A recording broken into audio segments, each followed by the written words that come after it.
Well, the other player at your time at Clyde I was going to ask you about was Pat Nevin. Yes. Could you? I mean, I imagine you could see just the talent in him even as a young boy. Yes. She's another one. McCabe get sacked by Hibs. Me, Pat get sacked by Celtic. But the one that I had before him, my first year at Clyde, was probably definitely a bigger name than Pat, was Steve Archibald. And we sold him to Aberdeen, to Billy McNeil. And then Billy sold him to Tottenham for 800,000. We get 25,000, 800,000. And then he went for over $1 million to Barcelona. So Pat was a very, very outstanding player, but he wasn't. His transfer fee was 95,000 from Clyde to Chelsea, and he was the European Youth Player of the Year. Scotland won the under-18 European Championship. In Finland, they beat Czechoslovakia in the final, and Pat got the man of the match, and he was the best. He got the award, the best youth player in Europe. So they stole him for 95,000, Chelsea, and away he went. And his book's just coming out. It says, yeah. And you capped him for Scotland as well. I think you gave him his last cap for Scotland. Yeah, came full circle. We picked him for the under-21s and for the national team. So Pat was a good. Pat was a very good, unbelievable player in the league we were in. You know, your Clyde Bankies couldn't get near him. No, I know. I remember watching him play in those days. Yeah, and he was a terrific player. I've always liked him as a player. He was well. I sold quite a lot.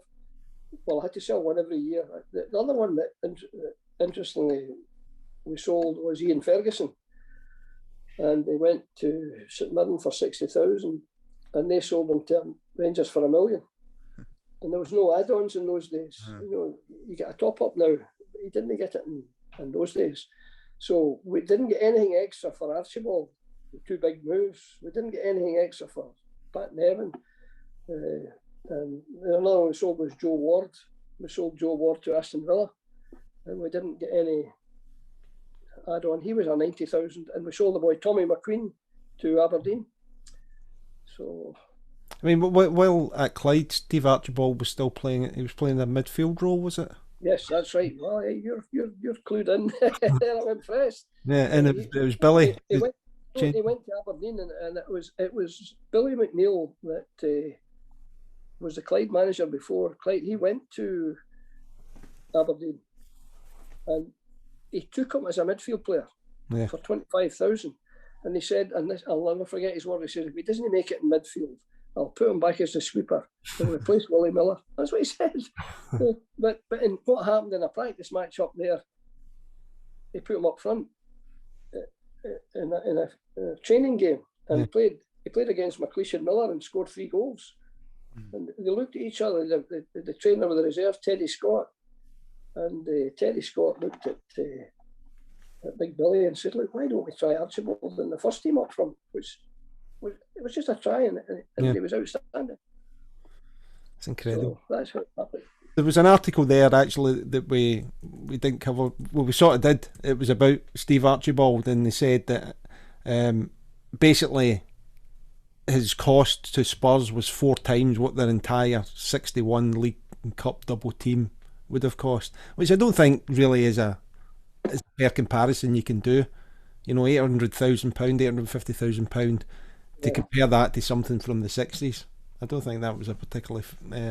but I don't know if you noticed in this, so this is a briefly section, little snippets, but there was something about David Bowman. So it says, Hearts fans are enjoying a like father, like son situation this season. Yeah. The reason is 16-year-old David Bowman, a midfield player who's making a big impression since his introduction to the first team. David's father, Andy Bowman, was one of the stars in the Hearts side in the 60s. Now, I know you have a certain affinity with a player from Hearts who would have been around about that time. Is he still your favourite player, Dave Mackay? Yes. Well, as a boy, he was my favourite player.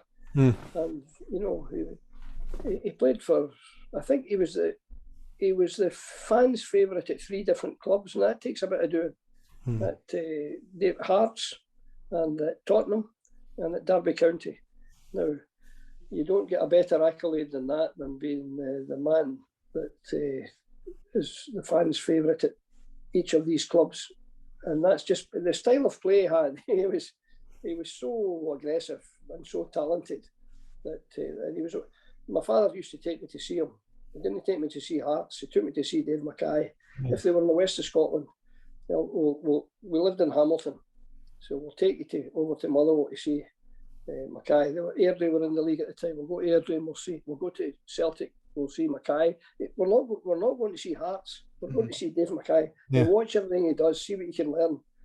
And I don't know what I learned, but what I did see was a guy who had terrific ability, but great enthusiasm and great determination, and no little skill. He was captain of Hearts, and we were a game at Motherwell. He ran out with the ball. In those days, they went out. Nowadays, they walk out kind of hand in hand, But in those days, the teams went out separately. And I remember at Fir Park watching them coming out, and he was the captain, and he ran with the ball in his hand to the centre circle, right? And the players ran out as well into their half of the park, and they were doing some exercise. And he threw the ball up in the air, and he drop kicked it with his heel. He back-heeled it from the centre circle right into the goal. I couldn't believe that. He threw it up there high, and on the drop, it was a half volley backwards. It was hard to do. Ask a player to do that facing forwards, and it's quite an achievement to get it into the goal from the halfway line. Well, he back-heeled it into the goal, and that was no wonder he was my hero. I know now where your knee injury problems came from. That was you trying that, wasn't it? Oh, I never tried that. I could never begin to do that. Okay. No.